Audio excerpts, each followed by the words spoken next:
अनुरोध है कि एक मैत्री सूत्र पाठ भी लेना है। तो सर्वप्रथम मैत्री सूत्र पाठ करेंगे।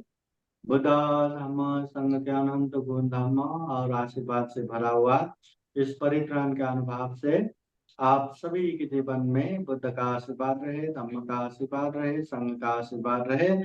जीवन में ढेर सारा पुण्य धम्म करते हुए ये दुर्लभ, ये अमूल्य, ये सर्वश्रेष्ठ जीवन को सफल सार्थक बना सके, ऐसी कामना करते हुए परित्राण पाठ करते हैं। श्रद्धा पूर्वक परित्राण पाठ श्रवण कीजिए। समन्ता चक्रवालेषु अत्र गच्छन्तु देवता सधम्मं मुनिराजः शृण्वन्तु शक्रमोकदां धम्मश्रवणकालो अयं बदन्ता धम्मश्रवणकालो अयं बदन्ता परितधम्मश्रवणकालो अयं बदन्ता। नमो तस्स भगवतो अरहतो सम्मा सम्बुद्दस्स। नमो तस्स भगवतो अरहतो सम्मा सम्बुद्दस्स। नमो तस्स भगवतो अरहतो सम्मा सम्बुद्दस्स। इतिपिसो भगवारहं सम्मा सम्बुद्धो विद्याचरणसम्पन्नो सुगतो लोकविदो अनुतरो पुरुषधम्मसारथे सत्ता देवमनुष्यानं भूतो भगवायते।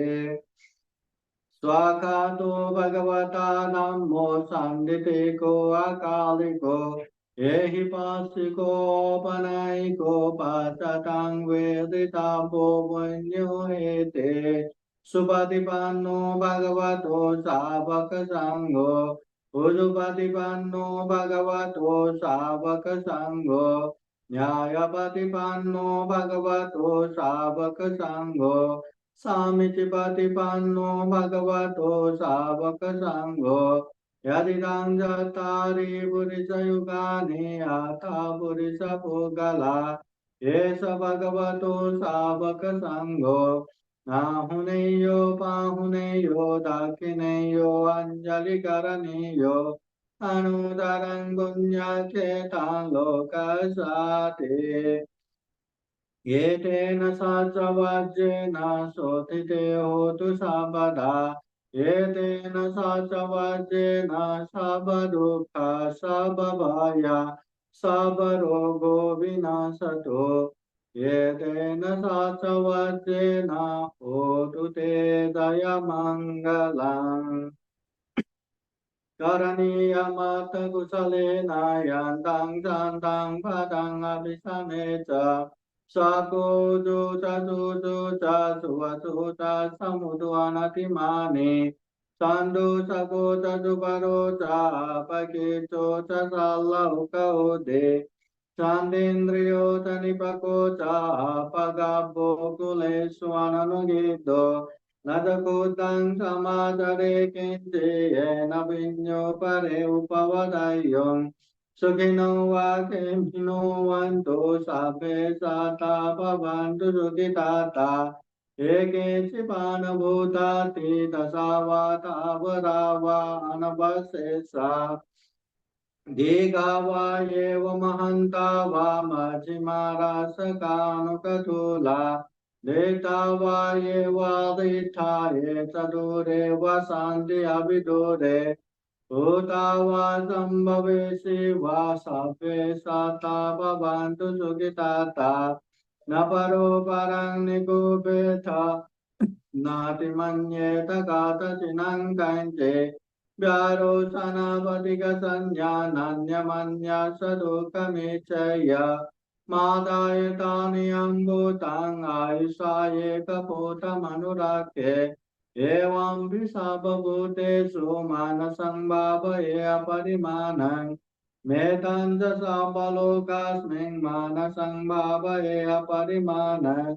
उदं अदोदतिरियं च संवादं अवेदं असपतं चेतांसरं निसेन्नो वा शयानो वा यावता सविगतमिद्धो एतं सतिं अदितेय ब्रह्ममेतं विहारं इतमाहो वेदेन जानुभगम शीलवादर्शनेन सम्पन्नो कामेषु विनय्यगे धन्यै जातु गावसय्यं पुनरेति एतेन सा च वज्रेण शोथिते होतु सर्वदा एतेन सा च वज्रेण सर्वदुःखा सबवाया सबरोगो विनाशतो एतेन सा च वज्रेन होतु ते जयमङ्गलम् दुःखपताचनि दुःखभयपताचनि भय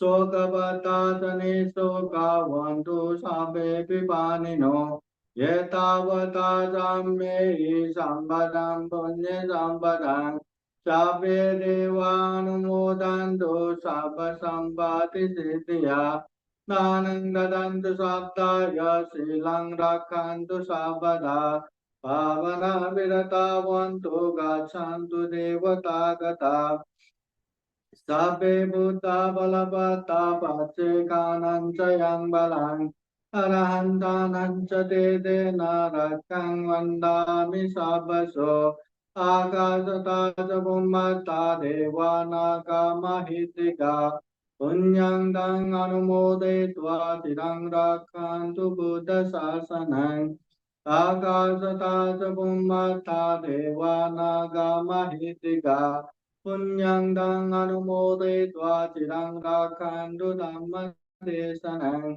आकाशता च बुम्मता देवानागमहितिका पुण्यं तं अनुमोदयित्वा चिरं रक्षन्तु त्वं परान्ते साधु साधु साधु।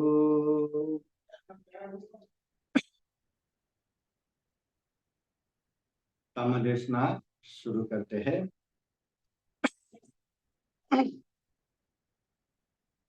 समन्ता चक्रवालेषु अत्रा गच्छन्तु देवता सधमं मुनिराजस शृण्वन्तु शङ्खमोकदान्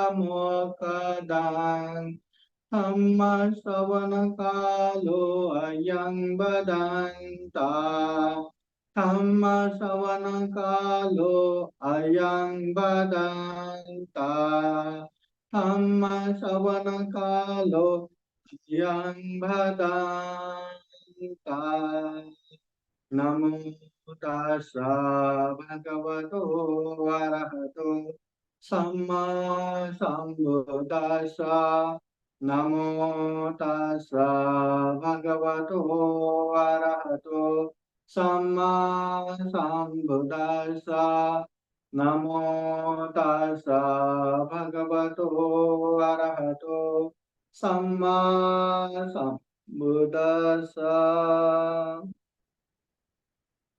महाकारुणिक तथागत भगवान बुद्ध को त्रिवार वंदना।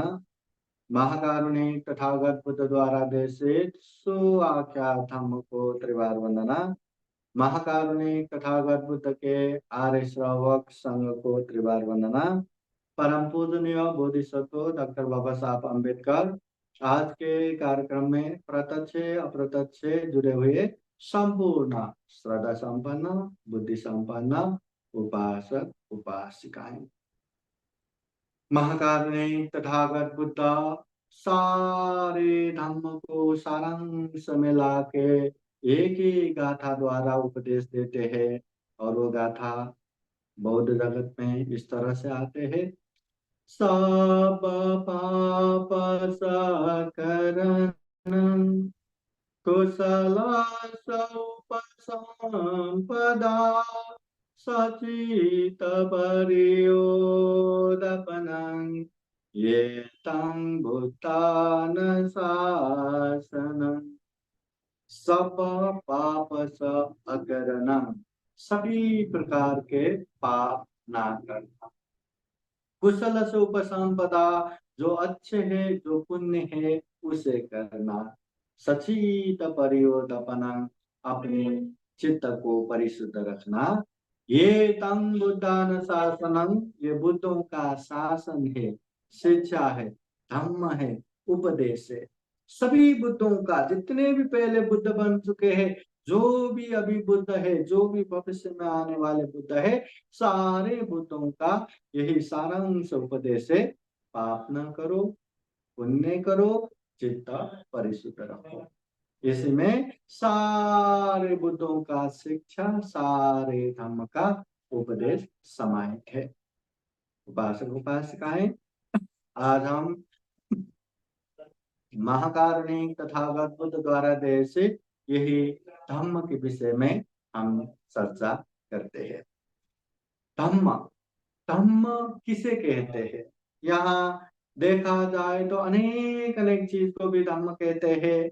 जैसे धारयेति धम्म, जो स्वभाव है, जो धारण करते हैं, उसे भी धम्म कहते हैं। जैसे आंखों से रूप देखना, कानों से शब्द सुनना, मुंह से स्वाद लेना, नाक से गंध लेना, शरीर से स्पर्श करना, ये सब अपना अपना धम्म है। और ये जो सूर्य एकदम तेज होना, गर्म होना, चंद्रमा शीतल होना, पानी तरल होना, बहना, हवा शीतल होना, ठंडी होना, ऐसा जो जिसका जैसा जैसा अपना स्वभाव है, वो उसका धम्म है, जिसे स्वभाव धम्म भी कहते हैं। फिर दूसरा है हृदयं पुनाति पुण्यम, जो मन को, जो हृदय को प्रसन्न करते हैं, उसे भी धम्म कहते हैं। जो अच्छे काम करने के बाद, जो अच्छे ये पुण्य करने के बाद मन प्रसन्नता से भर जाता है, उसे भी एक तरह से धम्म ही कहते हैं। तो अनेक अनेक जो प्रकृति का जो जैसा नेम है, वो भी धम्म है। कुदरत का जो कानून है, वो भी धम्म है। जो जैसा ग्रहण करते हैं, वो भी अपना अपना धम्म है। फिर मन को प्रसन्न बनाना, अच्छे काम करके हल्का प्रफुल्लित प्रसन्न बनाना, ये भी धम्म है। बौद्ध दृष्टिकोण में धम्म क्या है? अगर हम बुद्ध को, धम्म को, संघ को श्रद्धा रखते हैं, विश्वास रखते हैं, तो हमारे लिए क्या धम्म है? हम किसको धम्म समझेंगे? तो देखा जाए तो तथागत बुद्ध का जो वाणी है, वही धम्म है। बुद्ध बुद्ध गया के बोधि वृक्ष के नीचे बुद्धत्व ज्ञान प्राप्त होने के बाद वो बुद्ध बने, सम्यक संबुद्ध बने, दुख मुक्ति बने। फिर उसके बाद गांव, नगर, जनपद, देश देशांतरचारिका करते हुए जितने भी बहुजन हिताय व बहुजन सुखाय के लिए उन्होंने उपदेश दिए, शिक्षा दिए, वही उपदेशों को हम धम्म कहते हैं। जीवन जीने की मार्ग है, हर समस्याओं का समाधान है, हर दुखों का मुक्ति है, ये धम्म। तो ऐसा धम्म महाकारुणिक तथागत बुद्ध ने उपदेश दिया है। तो तथागत बुद्ध ने जीवन भर जो उपदेश दिया, वही उपदेश को यहाँ धम्म कहते हैं। देखा जाए तो महाकारुणिक तथागत बुद्ध के महापरिनिर्वाण बाद उनके 500 सक्षम औरत ये भिक्षुओं ने जो तथागत बुद्ध के धम्म को संगायना करते हुए धम्म और विनय संगायना किया, और बाद में वही धम्म और विनय को त्रिपिटक के रूप में संग्रह किया। सुत्त पिटक, विनय पिटक, अभिधम्म पिटक, ये जो त्रिपिटक है, ये जो बुद्ध वाणी है, इसी को धम्म कहते हैं। सारे त्रिपिटक की सारांश निकाला जाए तो 37 बोधि पक्षीय धम्म निकलता है, तो ये धम्म है। उसको भी सारांश में निकाला तो 7 विशुद्धि निकलता है, इसको धम्म कहते हैं। और इसको भी सारांश में निकाला तो शील समाधि प्रज्ञा निकलता है। ये धम्म है। दुख मुक्ति का प्रमुख जो मार्ग, आर्य अष्टांगिक मार्ग है, जो मध्यम मार्ग है, यही शील, यही समाधि, यही प्रज्ञा है। तो इसे धम्म कहते हैं। बुद्ध ने जो भी उपदेश दिया, जो भी शिक्षा दिया, उसी को हम धम्म कहते हैं। शील समाधि प्रज्ञा धम्म है। गृहस्थ उपासक उपासिकाओं के लिए तथागत बुद्ध ने दान शील भावना का उपदेश दिया। ये धम्म है। दान श्रद्धा पूर्वक देना, शील अच्छे से पालन करना, ध्यान भावना करते जाना, ये भी धम्म है। महाकारुणिक तथागत बुद्ध जो धम्म का उपदेश देते हैं, ये दुख और दुख मुक्ति के लिए उपदेश देते हैं। एक समय तथागत बुद्ध धम्म प्रचार प्रसार करते करते एक गांव में पहुंचते हैं।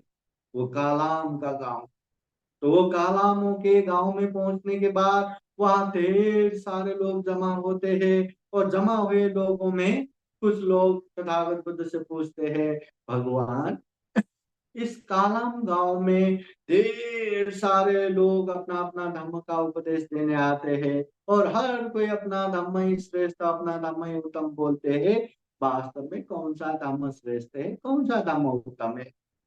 उस समय महाकारुणिक तथागत बुद्ध अमुक धर्म श्रेष्ठ, अमुक धर्म उत्तम ऐसा नहीं बताते। तथागत बुद्ध बताते हैं, जो धर्म दो चीज अच्छे से सिखाते बताते, वही धर्म श्रेष्ठ है, वही धर्म उत्तम।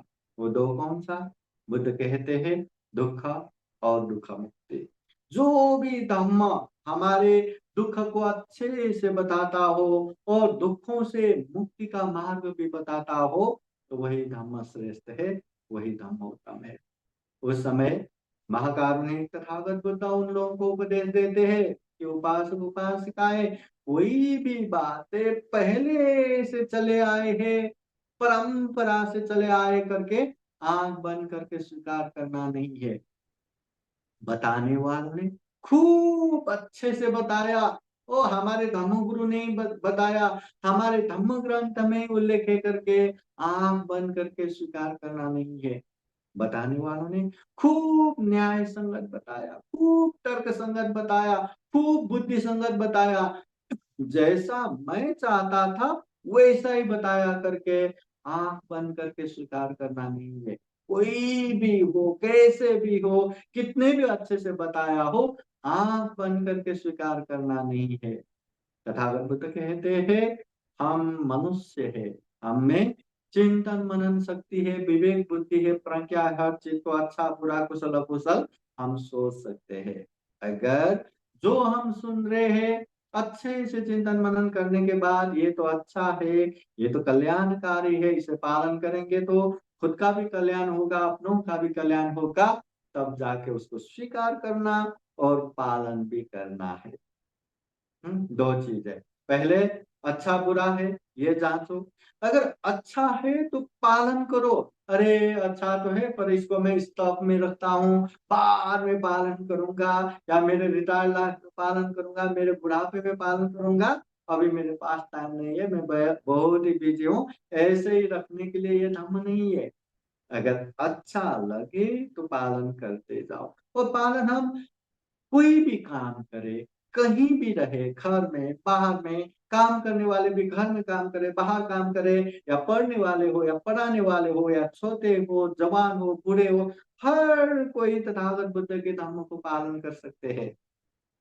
धर्म को पालन करके खुद को अच्छा बनाना, खुद के चरित्र को अच्छा बनाना, शील सदाचार युक्त बनना, अरे ये तो हर कोई बन सकता है। इसलिए पहली बात, ये धम्म अच्छे से जानो, अगर अच्छा लगा तो पालन करो, पहली बात। और दूसरा, अगर जो हम धम्म सुन रहे वो हमें समझ में नहीं आ रहा है, या हमारे दिमाग से उसको संभाल ही नहीं पा रहा है, या समझ ही नहीं पा रहा है, या उसको पालन करेंगे तो कल्याण होगा दूर दूर तक दिखाई नहीं देता, तो ऐसे धम्म को दूर रखो, अलग रखो। जो अच्छा लगा वो धम्म को पालन करो। बाद में पालन करूंगा, बाद में पालन करूंगा, ऐसा भी नहीं कहना चाहिए। तो तथागत बुद्ध स्पष्ट रूप से बताते हैं, वही धम्म श्रेष्ठ है, वही धम्म उत्तम है, जो धम्म हमें दुख और दुख मुक्ति बताता है। सबसे पहले जीवन में क्या दुख हो रहा है ये पता होना चाहिए। अगर जीवन में ये दुख हो रहा है तो दुख मुक्ति भी वही मिलेगा। कोई भी बीमार व्यक्ति डॉक्टर के पास जाते हैं, डॉक्टर देखते हैं, जब तक ये बीमारी यही हुआ है या रोग जब तक ये पता नहीं चलता, तब तक खांसी आया तो खांसी की दवा, पेट दर्द हुआ तो पेट दर्द की दवा, इसका उसका वही दवा चलता रहता है। पर जब डॉक्टर को ये पता रहता है कि उसको यही बीमारी हुआ है तो उसी का दवा लेते ही वो ठीक हो जाता है। इसी तरह जीवन में भी हमें वास्तविक रूप में क्या दुख है उसको जानना है, उसको समझना है, और दुख समझ में आया तो उसी तरह से दुख मुक्ति के मार्ग में जल्दी जा सकते, जल्दी पहुंच सकते हैं। तो सबसे पहले दुख जानना है, और दुख जानने के बाद दुख मुक्ति जान के वहां भी आगे बढ़ना बढ़ना है। तो तथागत बुद्ध यही धम्म सिखाते हैं। यहाँ दुख भी सिखाते हैं, दुख है तो दुख का कारण भी बताते हैं, दुख मुक्ति है तो दुख मुक्ति का मार्ग भी बताते हैं। ऐसा धम्म तथागत बुद्ध बताते हैं। और ये धम्म सुन के न केवल एक दो जन, न केवल 100-200 जन, न केवल 1000-2000, लाखों करोड़ों लोगों ने तथागत बुद्ध के उपदेश सुन के, समझ के, अभ्यास करके दुख मुक्ति का मार्ग फल अनुभव किया। कितने कितने लोग सुरटापति फल में पहुंच गए, कितने कितने लोग सकिदागामी फल में पहुंच गए, कितने कितने लोग अनागामी फल में पहुंच गए, कितने कितने लोग अनंत फल में पहुंच गए। बस धम्म को अच्छे से जानना है, समझना है, पालन करना है, और पालन भी इस तरह से करना है कि परिपूर्ण रूप से पालन करना है। जब तक सफल नहीं होगा तब तक पालन करना है। दुख मुक्त हो ही जाता है। केवल धम्म को जानने से, सुनने से, देखने से, समझने मात्र से हमारा कल्याण करने वाला नहीं है। ये सिंपल सी बात यही तो है ना। डॉक्टर के पास गया भी, डॉक्टर ने दवा भी, हाँ, डॉक्टर ने दवा भी अच्छा दिया, बीमारी भी पता लगाया, और वो दवा हम लेके भी आए, पैसा दे के लेके भी आए, और घर में रख के केवल स्तुति करते रहेंगे, पूजा करते रहेंगे, और वो दवा नहीं खाएंगे तो कल्याण होगा क्या? क्या हमारा बीमारी जाएगा क्या? संभव ही नहीं, जाएगा ही नहीं।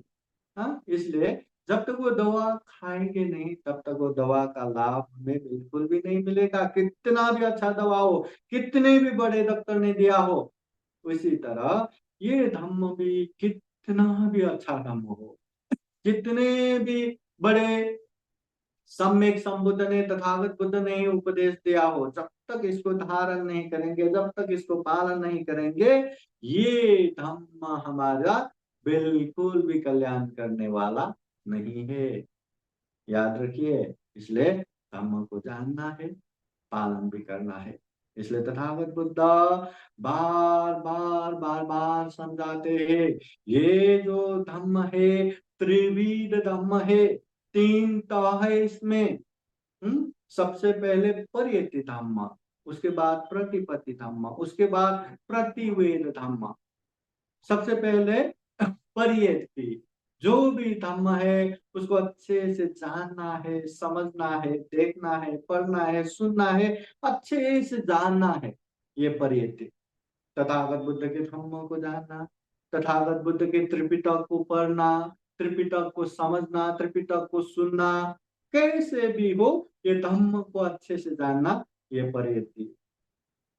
फिर उसके बाद प्रतिपत्ति धम्म, अच्छे धम्म को जानने के बाद अच्छे से पालन भी करना रहता है, व्यवहार में अभ्यास भी करना रहता है। जब तक अभ्यास नहीं करेंगे तब तक उसका कोई भी कल्याण नहीं। बुद्ध बार बार कहते हैं हिंसा मत करो, चोरी मत करो, व्यभिचार मत करो, झूठ मत बोलो, अमल नशा पता सेवन मत करो। हम अच्छी बात है, ये तो पालन करना है, अच्छी बातें करके हम पालन करेंगे, पर पालन भी तब तक ही पालन करेंगे जब तक वो बिगाड़ने का समय नहीं आएगा। हम हिंसा तब तक नहीं करेंगे जब तक हिंसा करने का मौका नहीं आएगा। चोरी तब तक नहीं करेंगे जब तक चोरी करने का मौका नहीं आएगा। व्यभिचार तब तक नहीं करेंगे जब तक व्यभिचार करने का मौका नहीं मिलेगा। झूठ तब तक नहीं बोलेंगे जब तक झूठ बोलने का मौका नहीं मिलेगा। नशा पता तब तक सेवन नहीं करेंगे जब तक वो नशा सेवन करने का मौका नहीं मिलेगा। ऐसे ही पालन करेंगे तो हम कभी भी सफल नहीं हो सकता, कभी भी जीवन में सुख शांति प्राप्त नहीं हो सकता। उसको अच्छा है ना, तो अंदर से महसूस करके, चाहे अकेले हो या सबके साथ हो, चाहे मौका मिले या ना मिले, किसी भी हालत में उस सील को नहीं बिगाड़ना, अच्छे से सील को पालन करना, अच्छे से धम्मों को पालन करना, अच्छे धम्मों को जान के अच्छे से पालन करना, अभ्यास करना, ये प्रतिपत्ति धम्म है। उसके बाद आता है प्रतिवेद धम्म। अच्छे धम्म को जानकर, अच्छे धम्म को अभ्यास किया, परिपूर्ण रूप से पालन किया, तो उसका अच्छा परिणाम भी आएगा। देखते हैं जीवन में सुख भी आ रहा है, जीवन में शांति भी आ रहा है, जीवन में खूब प्रसन्नता से भर रहा है। उसके बाद दुख मुक्ति का मार्ग फल अनुभव हो रहा है, श्रोतापति फल, सकितागामी फल, अनागामी फल, अरहत फल भी प्राप्त हो रहा है। हम्म? अगर अच्छे धम्म जान के अच्छे से पालन करेंगे तो उसका परिणाम अच्छा आएगा ही। ये तथागत बुद्ध के धम्म है। इसलिए धम्म को केवल जानने मात्र से भी हमारा कल्याण नहीं होगा, और ये धम्म अच्छे से पालन किया तो निर्वाण प्राप्त होगा। ये जानने के बाद भगवान मुझे निर्वाण चाहिए, निर्वाण चाहिए करके निर्वाण का स्तुति करने मात्र से, निर्वाण का गुणगान गाने मात्र से हमें निर्वाण प्राप्त नहीं होगा। बहुत सारे लोग यहाँ यहीं पे भूल भुलैया जैसा अटक के रह जाता है। बहुत सारे लोगों को पता है दुख सबके जीवन में है, वो दुख पसंद नहीं है। और बहुत सारे लोगों को पता है दुख मुक्त निर्वाण भी है जो बुद्ध ने प्राप्त किया। हजारों लाखों लोगों ने ये बुद्ध के मार्ग में चल के प्राप्त किया, निर्वाण भी है। सबको दुख पसंद नहीं, सबको निर्वाण पसंद है, और निर्वाण प्राप्ति के लिए हर चीज करते हैं, प्रार्थना करते हैं। पर निर्वाण भी चाहिए, दुख भी नहीं चाहिए। पर दुख मुक्ति के मार्ग पे हम जाते ही नहीं, निर्वाण के मार्ग पे जाते ही नहीं, केवल यहीं बैठ के भगवान हमें निर्वाण चाहिए, हाँ हमें निर्वाण प्राप्त हो, निर्वाण प्राप्त हो, केवल प्रार्थना करने मात्र से कहाँ प्राप्त होगा, कहाँ प्राप्त होने वाला है। अगर निर्वाण चाहिए तो निर्वाण के मार्ग पे जाना चाहिए। निर्वाण के मार्ग पे जाएंगे तो आज नहीं तो कल, अभी नहीं तो बाद में कभी ना कभी सफल होगा ही। मगर यहीं बैठे बैठे केवल प्रार्थना ही करते रहेंगे, केवल हाँ ये स्तुति करते रहेंगे, तो वो निर्वाण कभी भी प्राप्त नहीं होगा। इसलिए ये महाकारुणिक तथागत बुद्ध के ये उपदेश से धम्म को अच्छे से जानो, अच्छे से समझो, फिर अच्छे से पालन करके अच्छे दुख मुक्ति का मार्ग फल अनुभव करो। जानना भी है एक, पालन करना है दो, फिर अच्छा परिणाम भी प्राप्त होगा तीन। हाँ, ऐसे ही बिना धम्म जाने अभ्यास नहीं कर पाएंगे, बिना अभ्यास के दुख मुक्त नहीं प्राप्त होगा। इसलिए जानना भी है, मगर मैं जान गया अहंकार अभिमान बढ़ा के रहेंगे तो पालन नहीं कर पाएंगे, पालन नहीं कर पाएंगे तो दुख मुक्त नहीं होगा। हाँ, इसलिए हमें जानना भी है और साथ साथ में पालन भी करना है। दुनिया में बहुत सारे लोग अगर ध्यान नहीं करते रहेंगे, ध्यान नहीं करते रहेंगे, मगर ज्ञान कुछ भी नहीं है, तो ध्यान ही करते करते भी दुख मुक्त संभव नहीं है। और बहुत सारे लोग मुझे ये भी आता है वो भी आता है, सब आता है पर अभ्यास नहीं करेंगे तो वो भी दुख मुक्त नहीं हो सकता। तो अच्छे धर्म जानना है, फिर पालन करना है, फिर जाके दुख मुक्त मार्ग फल प्राप्त हो सकता है। इसलिए ध्यान रखना, धर्म को जानना भी है और महत्वपूर्ण बात उसको पालन भी करना है। महाकारुणिक तथागत बुद्ध ये जो धम्म का उपदेश देते हैं, बार बार समझाते हैं, अपने भिक्षु भिक्षुनी उपासक उपासिकाएं ये चार परिषद को बार बार समझाते हैं, बार बार सिखाते हैं कि मैं ये जो धम्म का उपदेश दे रहा हूं, मैं जो ये धम्म बांट रहा हूं, केवल नाव समान है। नाव समान के धम्म में बता रहा हूं। नाव समान के कैसे है? जैसे नाव का काम क्या है? बड़े बड़े नदी है, बड़े बड़े सागर है, जो ऐसे ही पार नहीं कर सकते, तो ऐसे समय में वो नाव एक किनारे से दूसरे किनारे लेके जाता है। उसी तरह जीवन में अनेक दुख है, अनेक तकलीफ है, अनेक कष्ट है। ऐसे दुख तकलीफों से भरा हुआ ये जीवन में दुखों से मुक्त अवस्था तक पहुंचा देता है, तकलीफों से अलग अवस्था तक पहुंचा देता है, निर्वाण तक पहुंचा देता है ये धम्म। इसलिए जिस तरह नाव एक किनारे से दूसरे किनारे लेके जाता है, उसी तरह तथागत बुद्ध के ये धम्म दुखों से दुख मुक्ति तक, समस्याओं से समाधान तक, अशांति से शांति तक, दुख से सुख तक पहुंचाने वाला ये तथागत बुद्ध के धम्म है। बार बार समझाते हैं ये धम्म नाव समान है। एक उदाहरण भी देते हैं, ये त्रिपिटक ग्रंथ के शुद्ध पिटक अंतर्गत ये मध्यम निकाय के अलग रूपम सूत्र आता है। वो सूत्र में तथागत बुद्ध समझाते हैं, कोई एक इंसान एक जंगल के राह पे चल रहे थे और चलते चलते चलते चलते और जंगल के बीचों बीच पहुंच गया।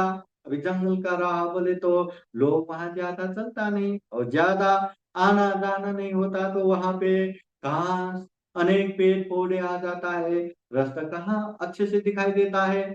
तो वो इंसान चलते चलते जंगल के बीच में पहुंच गया और वहां पहुंच गया तो देखते हैं रास्ता ही नहीं दिख रहा है। फिर वो यहाँ भटकता है, वहां भटकता है, इधर भटकता है, उधर भटकता है। अरे जिस जिस तरफ भी जाओ पूरा जंगल ही जंगल दिखाई दे रहा है, इतना घना जंगल जहां दूर दूर तक ये सूरज का रोशनी तक नहीं है। कौन से दिशा में आया ये भी पता नहीं, कौन से दिशा में जाना है वो भी पता नहीं, कुछ भी नहीं सूझ रहा है, क्या करूं क्या करूं। फिर उसके मन में अनेक भय उत्पन्न होता है, अनेक त्रास उत्पन्न होता है। ये जंगल में कभी भी कहीं भी कोई भी जानवर आया तो उसका तो जान ही चला जाएगा। फिर और घबरा जाता है और इधर उधर भागता है, उसको रास्ता दिखाई नहीं देता, वो और घबरा जाता है। अरे अगर अंधेरा हुआ तो जंगली जानवर आएगा ही, उसको मार ही डालेगा। मरता क्या न करता, वो यहाँ भागता है वहां भागता है, इधर भागता है उधर भागता है। जितना जितना उसको रास्ता नहीं मिल रहा है वो और डर जाते हैं और भयभीत हो जाते हैं। तो जान बचाने के चक्कर में यहाँ वहां भागते रहते। उसका नसीब अच्छा था कि वो भागते भागते जंगल के किनारे में पहुंच गया और जंगल के किनारे में बहुत बड़ा नदी था। तो वो वहां खड़े होके देखते हैं, जहां जिस समय वो वहां पे खड़े है वो जंगल में है, इतना भयावह है, कभी भी कहीं भी कोई भी जानवर आके उसको आराम से मार सकता है। फिर देखते हैं नदी के उस किनारे, वहां कोई भी भय नहीं, कोई भी त्रास नहीं, जीवन का कोई भी खतरा नहीं। अभी वो इस किनारे से उस किनारे जाना ही है, उसको जान बचाना है तो वहां पहुंचना ही है। तो पहुंचे तो कैसे, इतना विशाल नदी है, वो तैर के जा नहीं सकता और वहां पुल भी बना नहीं, अब क्या करे। तो उसने जंगल से यहाँ वहां लकड़ी जमा करते हैं, वहां वहां यहाँ से बांस जमा करते हैं, यहाँ वहां से रस्सी जैसा हाँ, वो लेके आते हैं और उसको बांध बांध के छोटा सा नाव तैयार करते हैं। फिर वही नाव लेके वो इस किनारे से उस किनारे जाते हैं। बहुत ही मेहनत करने के बाद वो नाव से उस किनारे पहुंच ही जाते हैं। फिर देखते हैं जहां वो खड़े हैं वहां कितना शांत है। कोई भी डर नहीं, कोई भी त्रास नहीं, जीवन का कोई भी खतरा नहीं। और जहां से वो आए फिर एक बार देखते हैं इतना भयावह वो जंगल, कभी भी कहीं भी कोई भी जानवर आके उसको खत्म ही कर सकता है। तो वो बहुत ही कृतज्ञ होता है कि आज इस नाव ने मेरा जीवन बचा लिया। तो बुद्ध पूछते हैं उस समय क्या करना चाहिए वो इंसान को। ये नाव ने मेरा उपकार किया करके जहां जहां गए नाव को लेके जाना है या वहीं छोड़ना है। कृतज्ञ होके जहां जहां गए वहीं वहीं लेके गए तो नाव अपने लिए बोझ बन जाता है। जहां जहां गया क्या कंधे पे लेके घूमना है क्या, क्या उसको किस्ते किस्ते लेके जाना है क्या, बोझ हो जाएगा।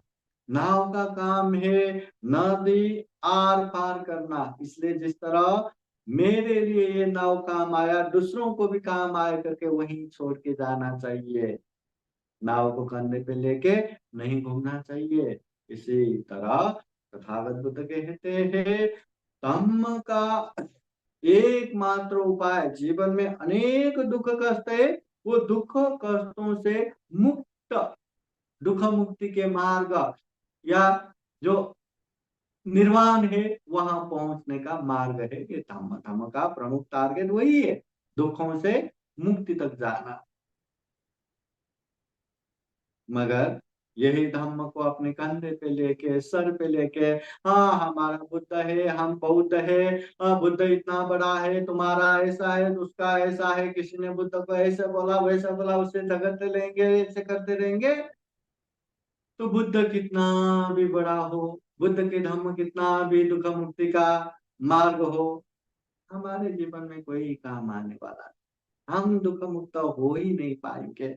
इसलिए तथागत बुद्ध कहते हैं जिस तरह नाव एक किनारे से दूसरे किनारे लेके जाता है वैसे ही धम्म भी दुखों से दुख मुक्ति तक लेके जाता है। उसके लिए प्रयोग करो। केवल नाव की स्तुति करते रहेंगे, केवल नाव की गुणगान करते रहेंगे तो हमें कुछ भी मिलने वाला नहीं है। हम दूसरे किनारे पहुंच ही नहीं पाएंगे, दुखों से दुख मुक्त नहीं हो पाएंगे। वो दुख मुक्ति का मार्ग फल प्राप्त नहीं कर पाएंगे। इसलिए तथागत बुद्ध कहते हैं धम्म को अच्छे से जानो, समझो, महसूस करो और अच्छे से पालन करो, दुख मुक्त हो ही जाएंगे, दुख मुक्ति का मार्ग फल प्राप्त हो ही जाएंगे।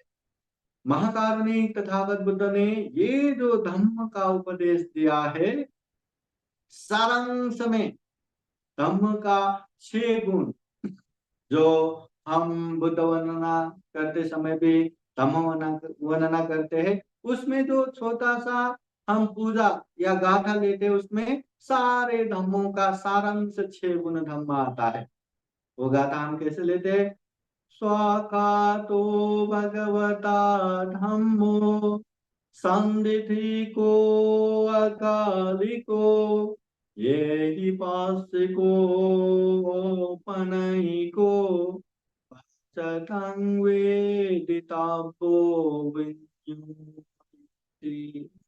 स्वाखातो भगवता धम्मो, भगवान बुद्ध द्वारा देशित ये धम्म स्वाखातो है। स्वाखातो है सुआख्यात, अच्छे से बताया हुआ धम्म है, स्पष्ट रूप से बताया हुआ धम्म है और इस तरह से बताया हुआ धम्म है जो ये आदि कल्याण करेगा, मध्य कल्याण करेगा, अंत में भी कल्याण करेगा। जब से ये धम्म को ग्रहण किया तब से हमारा कल्याण होगा, बीच में भी कल्याण होगा, अंत में भी कल्याण होगा। इस तरह का सुआख्या धम्म है स्वाखातो ये धम्म। फिर ये धम्म कैसा धम्म है? संदिथि को बोले तो ये धम्म अभी पालन करके मरने के बाद ही उसका फल आएगा ऐसा नहीं, आंखों से देखा परिणाम आता है। मतलब ज्यादा समय नहीं बीतता, हमारे आंखों से ही देखने को मिलता है, ये धम्म का परिणाम आता है। अगर अच्छे धम्म पालन करेंगे तो जीवन में सुख शांति आएगा, सबका प्रिय बनेंगे, सब जगह पे प्रसन्नता से रह पाएंगे। और गलत किया, अकुशल किया तो वहीं के वहीं गाली, वहीं के वहीं मार, वहीं के वहीं घृणा, अपहेलना, बस यही आंखों देखा फल आता है। तो तथागत बुद्ध का धम्म मरने के बाद स्वर्ग जाना, मरने के बाद नर्क जाना, ऐसा धम्म नहीं। यही हाँ हमारे आंखों से ही देखता, हमारे आंखों से ही दिखता है। हाँ ये जो हम जैसा भी करेंगे उसका परिणाम आंखों से ही दिखता है। ये अच्छा आता है या बुरा आता है, अच्छा करने वाले को अच्छा, बुरा करने वाले को बुरा, मतलब स्वर्ग भी यहाँ, नरक भी यहाँ, आंखों से देखने जैसा फल आता है। इसलिए कहते हैं भगवान बुद्ध का धम्म संदिति को है। हम्म? फिर तथागत बुद्ध का धम्म अकालिको है, ज्यादा समय न बीतते ही उसका फल आता है। ऐसा भी नहीं कि हम कुछ भी करेंगे और जीवन के अंत में ही फल आएगा या मरने के बाद ही फल आएगा, मरने के बाद किसको क्या पता, चलो कुछ भी करेंगे, ऐसा धम्म नहीं है। अगर हम अच्छा करेंगे तो ज्यादा समय बीतेगा ही नहीं, तुरंत तुरंत उसका फल आता है। ज्यादा समय न बीतते ही फल देने वाला ये धम्म है अकालिको। इसलिए हम जो भी कर्म करते हैं, कोई कोई कर्म का फल तुरंत आता है, तत्काल आता है, कोई कोई कर्म का फल कुछ समय के बाद आता है, कोई कोई कर्म का फल जीवन के अंतिम समय में आता है, कुछ कुछ कर्म का फल जीवन के बाद आता है, आना तो है ही। हाँ? तो तथागत बुद्ध का धम्म ज्यादा समय न बीतते ही फल देने वाला कालिको धम्म है। फिर तथागत बुद्ध का धम्म यही पौष्टिको धम्म है, सबको आओ देखो परिचय करो, अच्छा लगा तो पालन करो, ऐसे दिखाने वाला धम्म है। ऐसा नहीं कि अरे दूसरे जानेंगे, दूसरे पता करेंगे तो हमारा धम्म का बदनाम होगा, किसी के सामने मत बोलो, ऐसा कहने जरूरत नहीं है। सबको आओ देखो परिचय करो, अच्छा लगा तो ग्रहण करो, ऐसा कहने योग्य ये धम्म है। इसको कहते हैं ये ही पश्य को। फिर ये धम्म औपनयिक धम्म है, मतलब ये धम्म सभी दुखों से मुक्त निर्वाण तक पहुंचाने वाला धम्म है। ऐसे ही नहीं जिंदगी भर मतलब कुछ तो कर्म कांड करना है, बस ये किया हो गया, ऐसे वाला नहीं। अगर ये धर्म को अच्छे से जाना, समझा, पालन किया तो सभी दुखों से मुक्त निर्वाण तक पहुंचा देता है, ऐसा औपनयिको धम्म है।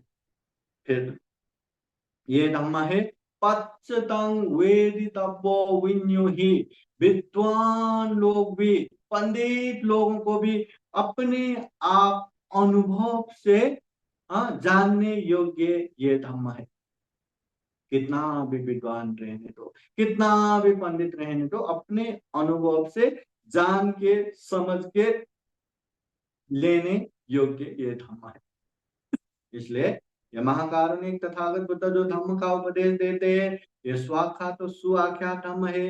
ये संदिति को, ये आंखों देखा फल आने वाला धम्म है। अकाली को ज्यादा समय न बीते फल देने वाला धम्म है। ये ही पश्चिम को सभी का आओ देखो परिचय करो कहने योग्य धम्म है। ओपनयी को निर्वाण तक पहुंचाने वाला धम्म है। पश्चातंग वेदित ही, विद्वान पंडित वर्गों को भी अपने आप अनुभव करके लेने योग्य धम्म है। ऐसा धम्म महाकारुणी तथागत बुद्ध कहते हैं।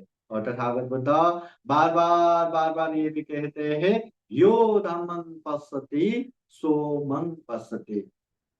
जिसने धम्म को देखा वो बुद्ध को देखे समान है, जिसने धम्म को जाना उसने बुद्ध को भी जान लिया।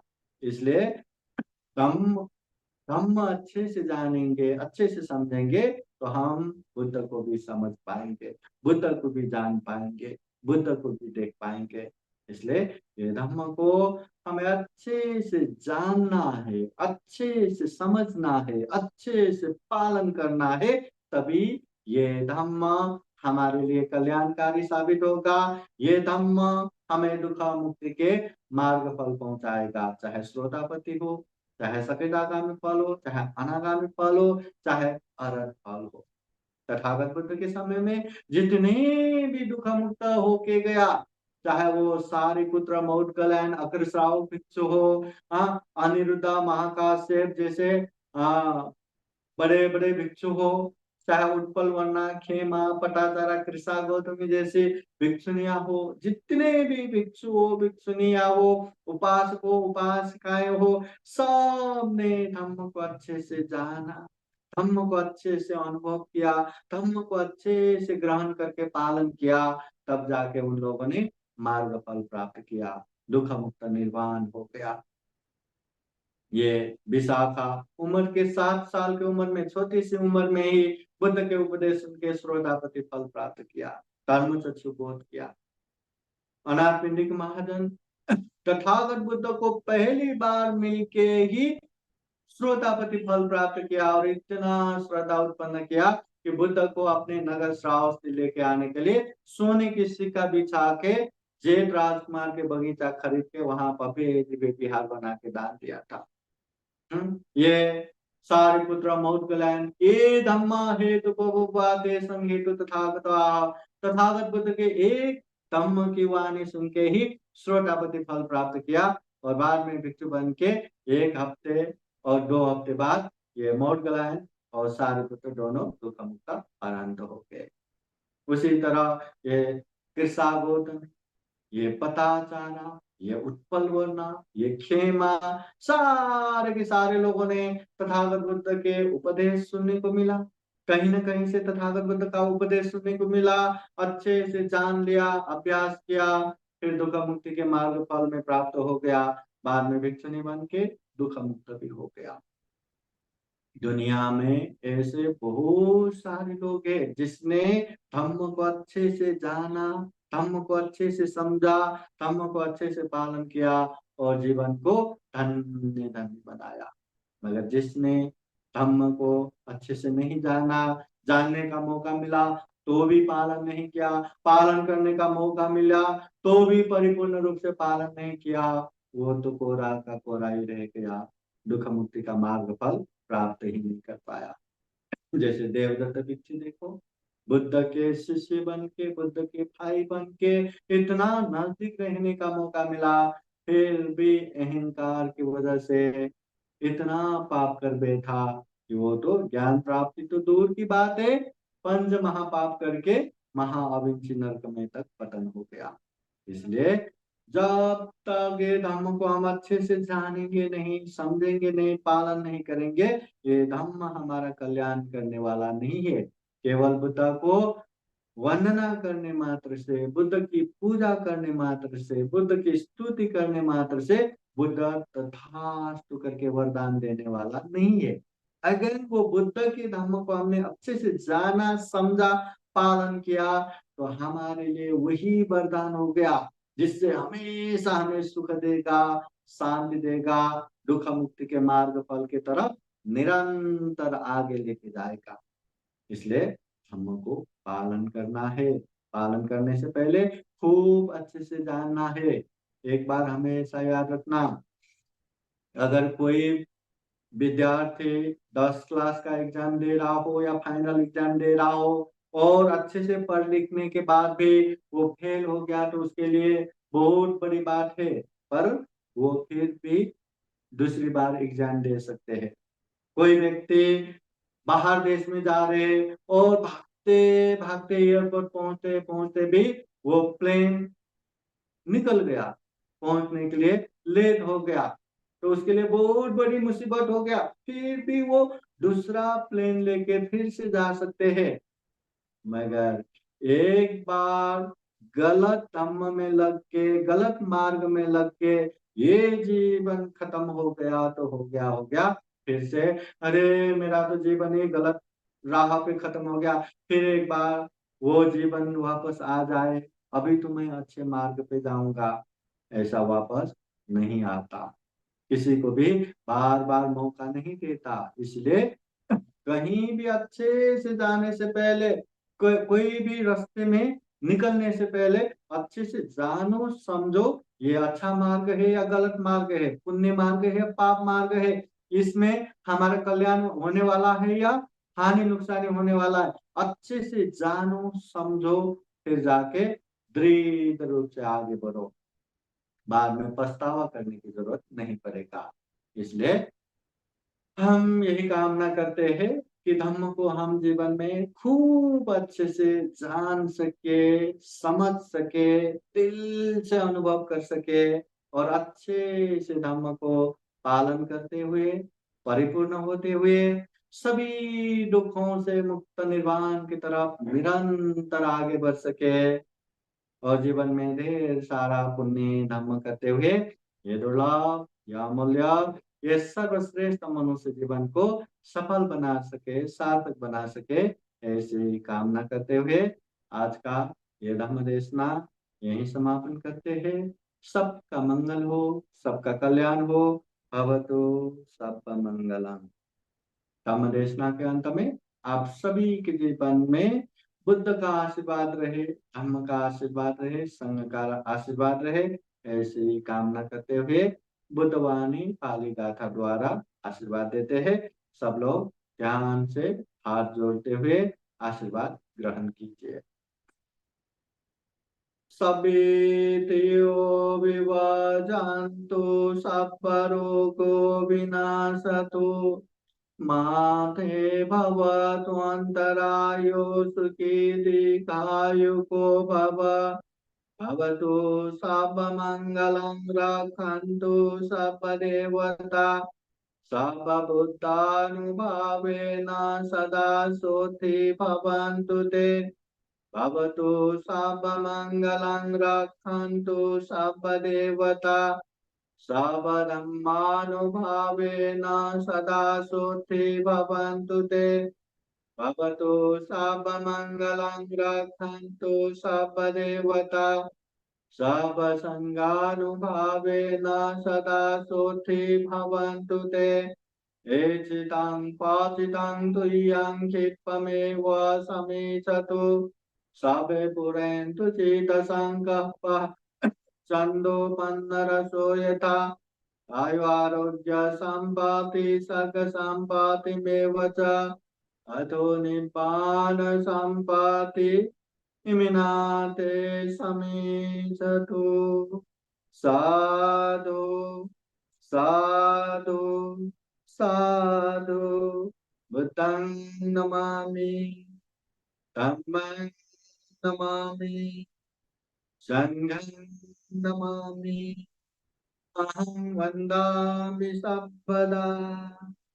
सबका मंगल हो, सबका कल्याण हो, सुखी हो, सुखी हो, सुखी हो, दामी बनते जी, सुखी हो।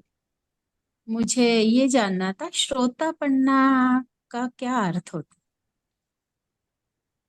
अब ये श्रोतापन्न बोले तो दुख मुक्ति का चार मार्ग फल है, चार सीढ़ी है उसको।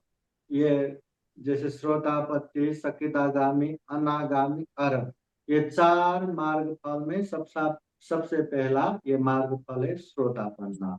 श्रोतापन्न होने के बाद कम से कम उस व्यक्ति में बुद्ध के प्रति, धम्म के प्रति, संघ के प्रति अखंड श्रद्धा रहेगा, कभी वो श्रद्धा नहीं टूटेगा, और बाकी सील को कभी नहीं बिगाड़ेगा। ये चार गुण धम्म रहा तो वो श्रोतापन्न हो सकता है। और श्रोतापन्न होने के बाद बाकी क्लेश भी धीरे धीरे 10 क्लेश में 3 क्लेश खत्म हो जाता है।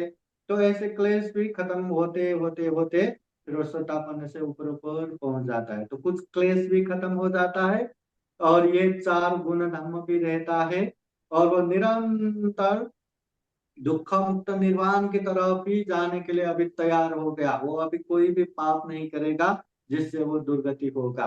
तो दुर्गति का सारा रास्ता खत्म, केवल सुगति जाके ज्यादा से ज्यादा 7 जन्मों तक वो निर्वाण पहुंचेगा। मतलब निर्वाण पहुंचने का गारंटी हो गया ये श्रोतापन्न। इसलिए बुद्ध भी कहते हैं अगर जीवन में सुख शांति का गारंटी करना है तो इतना दुर्लभ मनुष्य जीवन मिला है, कम से कम श्रोतापन्न तो होना ही है। दुखम तारंत हो गया तो वो बहुत बड़ी बात हो गया, बहुत अच्छी बात हो गया। कम से कम श्रोतापन्न भी पहुंच गया तो गारंटी है वो अभी दुर्गति नहीं जाएगा, गारंटी है वो निर्वाण पहुंचेगा। इसलिए ये श्रोतापन्न दुख मुक्ति का पहला मार्ग फल है, और 4 गुण धर्म उसमें रहेगा ही, क्लेश भी खत्म होगा और निरंतर वो निर्वाण पहुंचेगा ही, इसका गारंटी है इस श्रोतापन्न। इसलिए श्रोतापन्न होने की प्रयास होना चाहिए। धन्यवाद पंडित जी। वंदनामि। आदरणीय पंडित जी, एक क्वेश्चन आया हुआ है। देविका जी ने पूछा है कि हम सच और सही रास्ते में होते हैं तो बहुत स्ट्रगल करना पड़ता है, सच के रास्ते में ऐसा क्यों? अभी दुनिया में गलत करने वालों का हमेशा भीड़ रहता है, दुर्गति जाने वालों का हमेशा भीड़ रहता है, सुगति जाने वाले बहुत कम है, अच्छे करने वाले भी बहुत कम है। यहाँ तथागत बुद्ध नख में धूल लेके पूछते हैं कि नख में धूल ज्यादा है या पृथ्वी में धूल ज्यादा है? सारा पृथ्वी धूल से भरा हुआ है, आपके नख में थोड़ा ही है। बुद्ध कहते हैं अच्छे करने वाले, अच्छे चाहने वाले, नख में जितना धूल है उतना ही है, गलत चाहने वाले, गलत करने वाले, पूरा पृथ्वी में धूल जितना है। एक बात।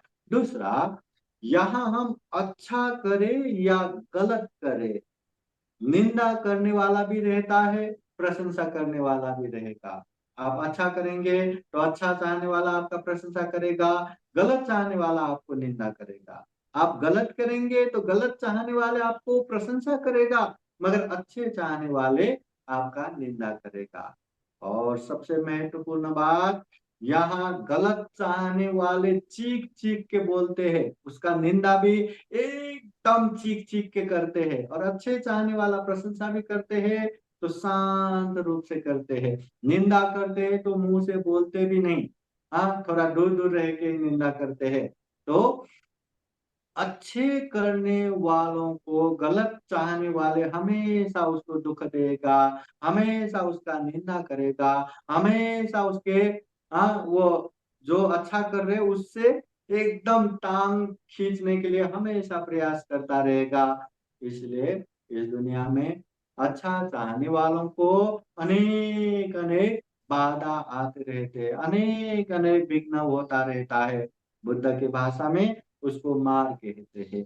मार बहुत आता है अच्छे मार्ग में चले, इसलिए कहते हैं अगर हमारे जीवन में भी इस तरह का बाधा आने लगा, इस तरह का मार आने लगा, तो समझ लेना हम अच्छे मार्ग पे है, हम पुण्य के मार्ग पे है। इसलिए सबसे महत्वपूर्ण बात, हम अच्छा कर रहे या बुरा कर रहे ये हमें जानकारी होना चाहिए।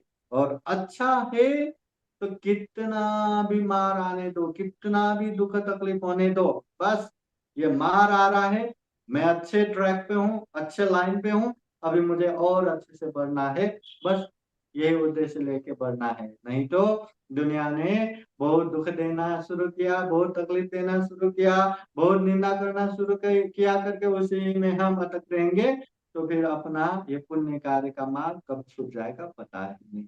इसलिए अच्छे करने वालों को बहुत मार आता है। बुद्ध ने 10 पारमिता, 10 को पारमिता, 10 परमत पारमिता, इतना पारमिता पूर्ण करके अभी कंफर्म बुद्ध होने को आया है, फिर भी बुद्ध आसानी से बने क्या? 29 साल तक तो दरबार में, फिर उसके बाद 6 साल तो इतना दुष्कर तपस्या, और बुद्ध बनने को आया तो भी इतना मार सहना आसान नहीं है। इसलिए अच्छे जगह पे जाना है, जीवन सुख शांति बनाना है, तो अच्छे मार्ग पे जाना ही पड़ेगा, पुण्य कार्य करना ही पड़ेगा। और पुण्य कार्य एक तो बाहर के लोगों से विघ्न बाधा आता है, और दूसरा खुद भी एक विलेन की तरह आता है, क्योंकि खुद को भी पसंद नहीं आता, बचपन से लेके गलत गलत काम ही करते आए हैं, अच्छे काम में अभ्यास ही नहीं, प्रैक्टिस ही नहीं, तो गलत काम छोड़ना और अच्छे मार्ग में जाना उसके लिए भी चैलेंजिंग रहता है, उसके लिए भी आसान नहीं रहता। इसलिए खुद के मन भी हाँ एक मुश्किल पैदा कर देता है, खुद के वातावरण भी मुश्किल पैदा कर देता है, और बाहरी दुनिया से भी अनेक अनेक विघ्न बाधा आती है अच्छे करने के राह पे। इसलिए अच्छा है ये जान लो, फिर कितना भी मार आए बस अच्छे काम पे फोकस करते करते आगे बढ़ेंगे, तो मार तब तक पावरफुल नहीं बनता जब तक हम उसको जोड़ देंगे। अगर उसको जोड़ नहीं दिया तो वो भी एकदम ऐसे ऐसे ही खत्म हो जाता है। इसलिए अच्छा समझ के आगे बढ़ना है, मार अच्छे काम में बहुत आता है। साधु साधु साधु, आयु आरोग्य संपत्ति सग संपत्ति में च, अधो निब्बान संपत्ति मिनाते समे जतो, अभिवादन शीले स नित्यं वदापचाइनो, ततारो धम्मा वदन्ति आयुवनं सुखं बलं। साधु सही साधु साधु।